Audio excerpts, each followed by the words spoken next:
എന്താ ഇവിടെ ഒരു ഉന്നതതല സമ്മേളനം? പ്രണയിച്ചിട്ട് ഒരു പെണ്ണിനെ കൊണ്ടുവന്ന സമ്മതിക്കൂലല്ലോ അമ്മ.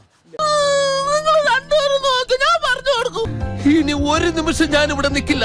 ഇല്ല, സമ്മതിക്കില്ല. ഫ്രീ ടിക്കറ്റ് അങ്ങനെ കിട്ടൂലല്ലേ എനിക്ക്.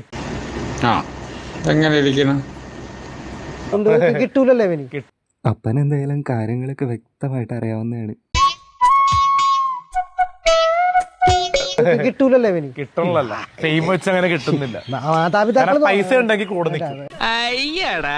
ഇങ്ങനത്തെ അഭിപ്രായമാണ് കൈവശമുള്ളതെങ്കിലേ അത് കയ്യിൽ തന്നെ വെച്ചാ മതി. എന്നടുത്ത് വേണ്ട കേട്ടോ. മാതാപിതാ ഇപ്പോഴത്തെ കാലത്തെ പഴയ കാലങ്ങളൊക്കെ ചിന്തിക്കുന്ന ആൾക്കാരാ ഇല്ലേ. നീ എന്ത് തേങ്ങയാടി പറയുന്നേ? എനിക്കൊന്നും മനസ്സിലാവുന്നില്ല. എവിടെയോ എന്തോ ഒരു തകരാറ് പോലെ. മാതാപിതാക്കൾ നോക്കിക്കഴിഞ്ഞാൽ കല്യാണം കഴിക്കാം. പിന്നെ അപ്പൂപ്പൻ കൂടെ ഉണ്ടല്ലോ. എന്റെ പേര് ദാസപ്പനാണ്. തന്റെ തന്നെ ദാസപ്പൻ നാട്ടുകാരെ കൊണ്ട് പറയിപ്പിക്കരുത്. ഞാൻ പറയുന്നു. അല്ല, ദിവം ഞാൻ പറഞ്ഞേക്ക്. പറയണത്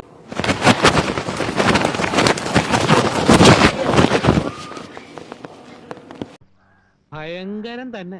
എന്നെ പ്രാന്ത് പഠിപ്പിച്ചോണ്ടല്ലോ ഞാൻ ഈ ഇടവകയിൽ ഓടിയെടുത്ത് കല്യാണം കഴിച്ചാലും പിന്നെ എന്നെ പിടിച്ച കിട്ടി വരില്ല. ഈ സ്വത്തുക്കളില്ലേ കാലശേഷം എനിക്ക് കിട്ടുമെന്ന് പറഞ്ഞു. അങ്ങനെ പറയാനൊന്നും പറയേണ്ട ആവശ്യമൊന്നുമില്ല. അധികമൊന്നുമില്ല, 2-3 പിരി എവിടെയോ അറിയിക്കണം.